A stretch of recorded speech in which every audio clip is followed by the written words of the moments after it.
everybody, welcome back to Eric Loubert Horror Movie Reviews. Today, I got Psycho 2. Yeah, Psycho 2. I wouldn't have believed it if I heard it myself. So, Psycho 2 came out in 1983, 23 years after the original. Alfred Hitchcock was dead. It just seems like they waited for him to die. I don't know. The author, Robert Bloch, the person who wrote Psycho, the novel, actually came out with a book, Psycho 2. But the movie has no relation to it because the studio hated the book, so they just went with their own thing for Psycho 2, the movie. So we get Anthony Perkins back as Norman Bates, and he's just as great as ever. And we also get Vera Miles back as Lila Loomis, Marion Crane's sister. And we also get Meg Tilly, a very young Meg Tilly. He was 22 at the time of filming.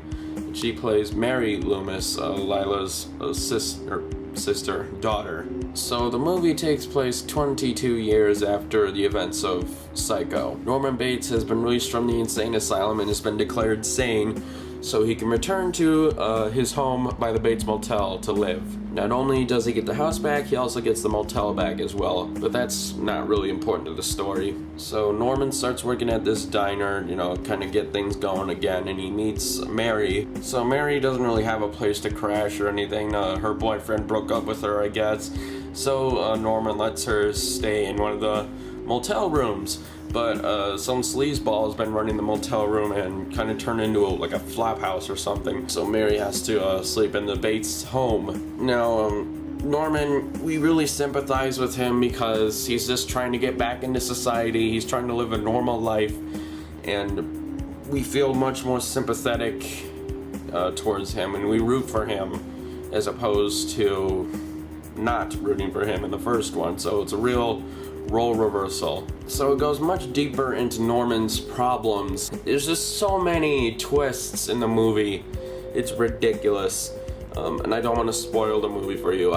You're just gonna have to trust me when I say it's really, really good. Go watch it, alright? It keeps the suspense level on overdrive, full bore with the suspense.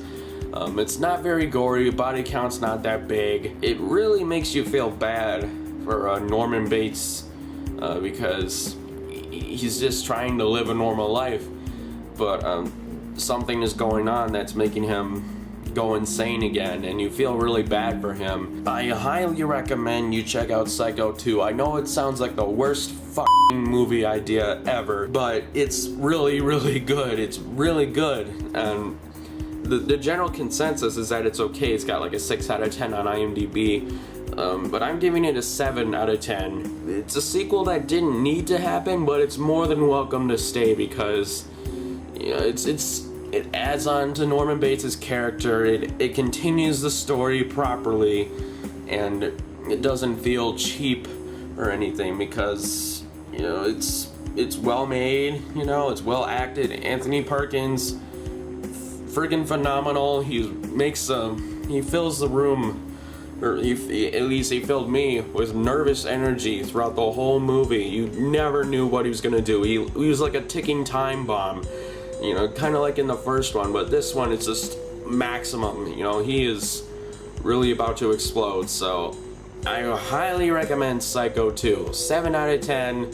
Go check it out. So yeah, don't forget to comment, like, and subscribe, and I'll see you guys next week.